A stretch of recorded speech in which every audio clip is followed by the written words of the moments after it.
दोस्तों शायद ये खबर आप सुन चुके होंगे कि थाईलैंड प्राइम मिनिस्टर प्रायुत चान ओछा 2 डे विजिट के लिए ट्यूसडे यानी 25 जनवरी 2022 को सऊदी अरेबिया पहुंचे। सऊदी अरेबिया की फॉरेन मिनिस्ट्री ने हाल ही में एक स्टेटमेंट रिलीज करते हुए इस हाई लेवल थाई डेलीगेशन की विजिट की घोषणा की है। ये invitation Saudi crown prince Mohammed bin Salman के द्वारा भेजा गया था। यूं तो ये विजिट्स काफी आम बात है, लेकिन आपको बता दें कि सऊदी अरेबिया और थाईलैंड के बीच इस तरह का फॉर्मल डिप्लोमेटिक एंगेजमेंट पूरे 30 सालों बाद हुई। दोनों देशों के फॉर्मल डिप्लोमेटिक रिलेशंस की शुरुआत 1957 में हुई, लेकिन 1989 में एक ऐसा इवेंट हुआ जिसके बाद से सभी रिलेशंस डाउनग्रेड होते चले गए। इस बीच थाईलैंड में जितनी भी सरकारें आईं और गईं, उन सभी ने सऊदी अरेबिया के साथ संबंधों को बेहतर करने की कोशिश की, लेकिन कोई भी इसमें सफल नहीं हो पाया। लेकिन कई स्कॉलर्स का कहना है आज ये कदम रियाद की सऊदी विजन 2030 के बैकड्रॉप में उठाया जा रहा है, जिसके अंतर्गत वो अपनी इकोनॉमी ऑयल से डाइवर्सिफाई करके नए एवेन्यूज और नए पार्टनर्स की तरफ एक्सपेंड करना चाहता है। खैर वो जो भी हो, आज हमारे डिस्कशन का फोकस इस विजिट से ज्यादा उस इवेंट पर रहेगा जिसकी वजह से दोनों देशों के बीच टकरार हुई।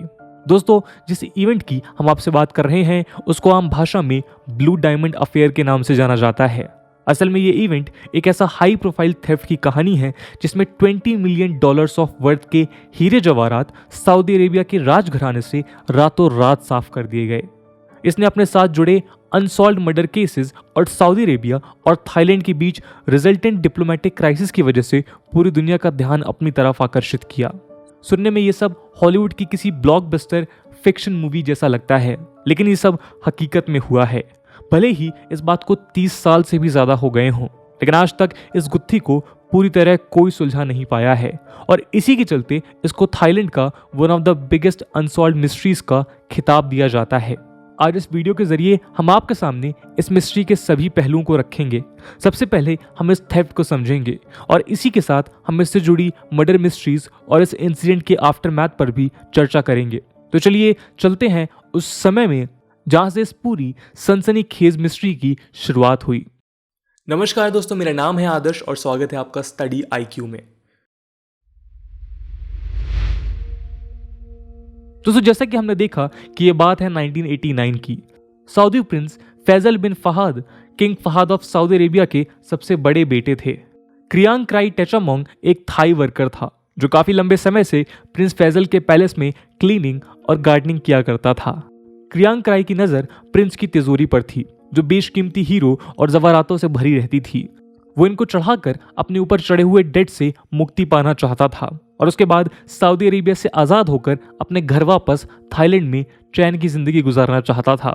इतने सालों से काम करते हुए वो पैलेस का चप्पा चप्पा जान चुका था।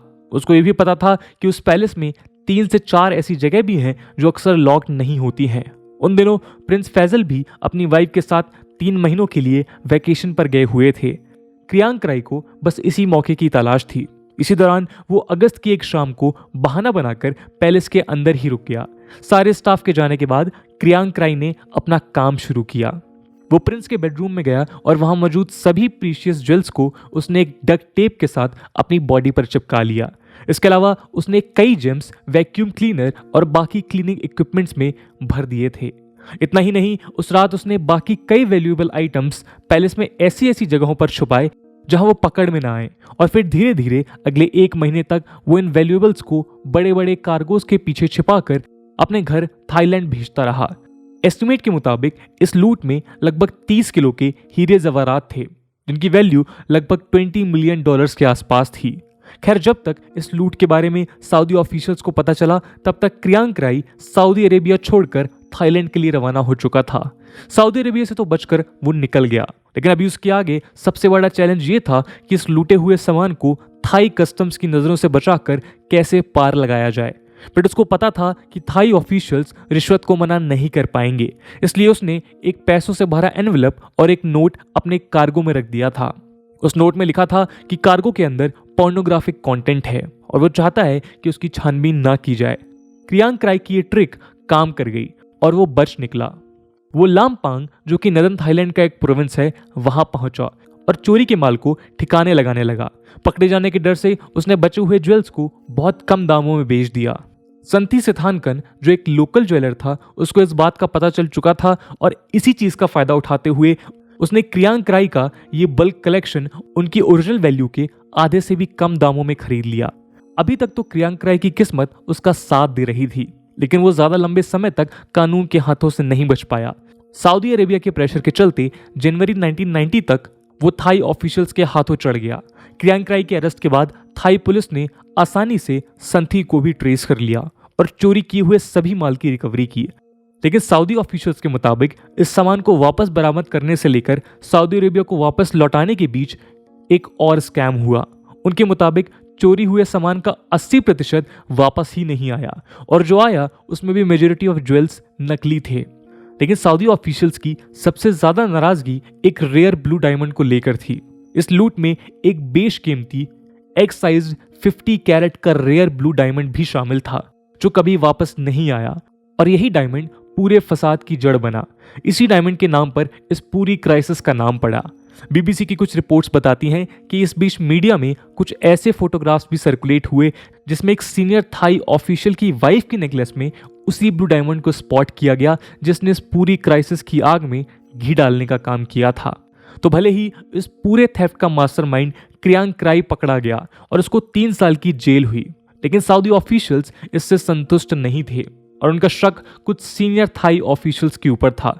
इस केस की छानबीन करने के लिए सऊदी ने अपने 3 डिप्लोमेट्स अब्दुल्ला अल बेसरी, फहाद अल बहली और अहमद अल साइद और एक प्राइवेट सिटीजन और बिजनेसमैन मोहम्मद अल रुवैल को बैंकॉक भेजा और इस इन्वेस्टिगेशन का काम सौंपा। लेकिन इसके बाद इस कहानी ने एक मर्डरस टर्न लिया। वो कैसे, आइए देखते हैं। दोस्तों 1 फरवरी 1990 को बहुत ही मिस्टीरियस सर्कमस्टेंसेस में सऊदी डिप्लोमेट अब्दुल्ला अल बेसरी का मर्डर हो गया। इसके केवल 10 मिनट बाद ही बाकी दोनों डिप्लोमेट्स यानी फहाद अल बहली और अहमद अल सैद की कार के ऊपर एक गनमैन ने अटैक किया और दोनों डिप्लोमेट्स को वहीं असैसिनेट कर दिया गया। इसके कुछ ही हफ्तों बाद सऊदी बिजनेसमैन रुवैल के मिस्टीरियसली गायब हो जाने की खबरें मिलने लगी। उनकी बॉडी का कभी पता नहीं चल पाया और ये मान लिया गया कि उनको भी बाकी तीनों डिप्लोमेट्स की तरह ही मार दिया गया।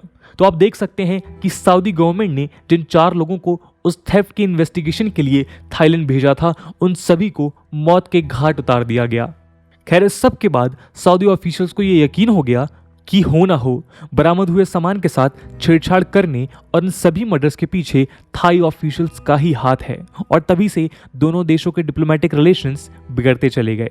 एक बार फिर सऊदी गवर्नमेंट ने अपने एक डिप्लोमेटिक ऑफिशियल मोहम्मद सैद खोजा को चार्ज अफेयर्स के तौर पे इन्वेस्टिगेशन के लिए भेजा। खोजा ने अपने कई प्रेस स्टेटमेंट्स में ये साफ साफ मेंशन किया कि ज्वेल्स की स्टीलिंग और उन चारों मर्डर्स में थाईलैंड पुलिस और उनकी गवर्नमेंट का ही हाथ है। इसी बीच सऊदी की तरफ से बहुत प्रेशर के चलते थाईलैंड पुलिस ने यह ऐलान किया कि उनको बाकी बचे हुए गहने भी मिल चुके हैं। साथ ही साथ उन्होंने संथी नाम के उस थाई जेम डीलर को भी खोज निकाला है जिसने क्रियांक राय को यह सारा सामान हैंडल करने में मदद की थी। बताया जाता है कि संथी ने न सिर्फ बहुत कम दाम में क्रियांक राय से चोरी का सामान खरीदा, बल्कि उसने थाई पुलिस को नकली हीरे भी बनाकर दिए। लेकिन चौंकने वाली बात यह है कि जुलाई 1994 में संथी की वाइफ और सन अचानक गायब हो गए और कुछ दिनों बाद उनकी डेड बॉडीज बैंकॉक के बाहर एक मर्सिडीज में पाई गई। पुलिस फॉरेंसिक रिपोर्ट में यह सामने आया कि उनकी कार एक बड़े ट्रक से टकराकर दुर्घटनाग्रस्त हो गई। लेकिन बाद में ऑटोप्सीज की रिपोर्ट में यह सामने आया कि ये दोनों डेथ्स किसी एक्सीडेंट की वजह से नहीं, बल्कि उनके सर पर किए गए ब्रूटल अटैक के कारण हुई है। खोजा की बात एक बार फिर सच दिखाई पड़ने लगी। उन्होंने वॉशिंगटन पोस्ट को एक इंटरव्यू देते हुए कहा कि ये कोई एक्सीडेंट नहीं, बल्कि एक कवर अप था। पुलिस फॉरेंसिक ऑफिसर्स का झूठ पकड़ा गया और ये बात सच हो गई कि जिस पुलिस को मिसिंग ज्वेल्स खोजने का काम दिया गया था, उसी ने असली गहनों को चुराया और उसकी जगह संथी से फेक ज्वेल्स ऑब्टेन किए। इसके बाद इस थाई पुलिस इन्वेस्टिगेशन टीम के चीफ इंचार्ज लेफ्टिनेंट जनरल चालोर को बरामद किए गए गहनों को चुराने और संथी के वाइफ और सन के मर्डर के केस में अरेस्ट कर लिया गया और अक्टूबर 2009 में थाई सुप्रीम कोर्ट ने उनके खिलाफ डेथ सेंटेंस की घोषणा की।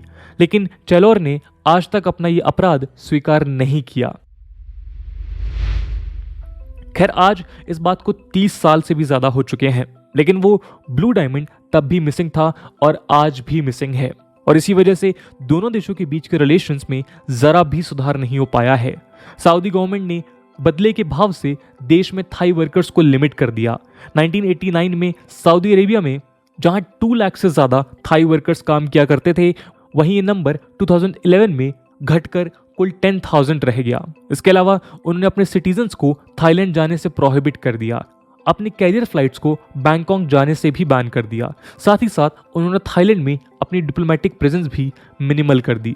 इन सभी रेस्ट्रिक्शंस की वजह से थाईलैंड की एयर इंडस्ट्री और उनके वर्कर्स के लाइवलीहुड्स पर बहुत बुरा असर पड़ा।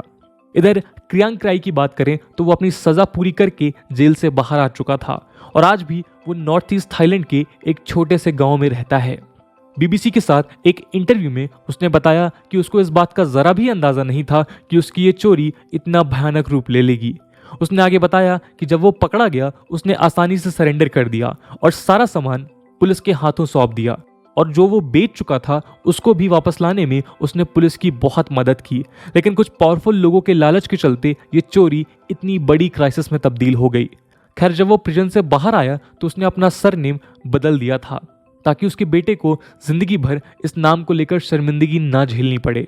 और तो और इस गिल्ट को ओवरकम करने के लिए क्रियांग क्राई ने मार्च 2016 में खुद को बुद्धिस्ट मंक में कन्वर्ट कर लिया। अपनी ऑर्डिनेशन सेरेमनी में अपनी सभी गलतियों की माफी मांगते हुए उसने कहा कि वो ब्लू डायमंड एक कर्स डायमंड था। जब से वो उसकी जिंदगी में आया तब से उसकी लाइफ डिसअपॉइंटमेंट्स और मिसफॉर्च्यून्स का शिकार हो गई, लेकिन अब वो एक मंक बनकर उस डायमंड के कर्स को मिटाना चाहता है। लोग आज भी उस ब्लू डायमंड को लेकर उस पर शक करते हैं और मानते हैं कि वो उसी के घर में है, लेकिन असल में वो कहाँ है ये आज तक किसी को नहीं पता चल पाया है। तो दोस्तों, अब आप समझ चुके होंगे कि दोनों देशों के बीच इस घमासान का क्या कारण था।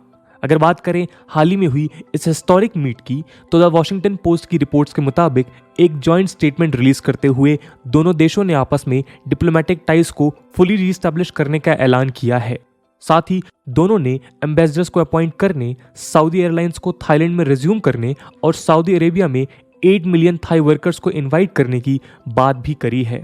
लेकिन क्या सच में ये दोनों देश इस मीटिंग के जरिए इस डायमंड कर्स को मिटा पाएंगे या नहीं, ये तो आने वाला वक्त ही बताएगा। तो दोस्तों, ये थी कहानी ब्लू डायमंड अफेयर की। इस पूरी कहानी को लेकर आपका क्या ओपिनियन है कमेंट सेक्शन में ज़रूर बताइएगा।